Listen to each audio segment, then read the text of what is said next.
అసలు ఈ విశ్వం ఎలా పుట్టింది? కాలం ఎప్పుడు మొదలైంది? మనం జరుపుకునే ఉగాది వెనక ఉన్న ఆ మహా రహస్యం మీకు తెలుసా?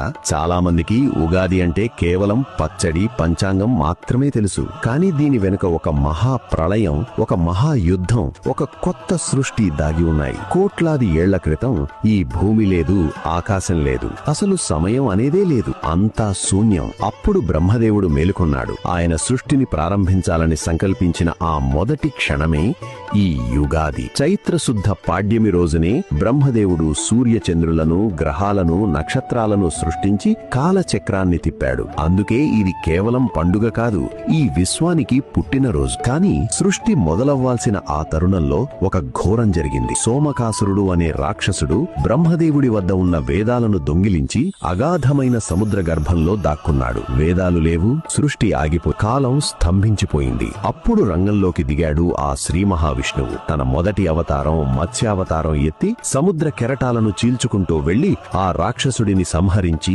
వేదాలను తిరిగి తెచ్చిన విజయ ముహూర్తమే ఈ ఉగాది. మీ తలరాత. వేదాలు చేతికి రాగానే బ్రహ్మదేవుడు ఈ రోజే కాలగణనను సిద్ధం చేశాడు.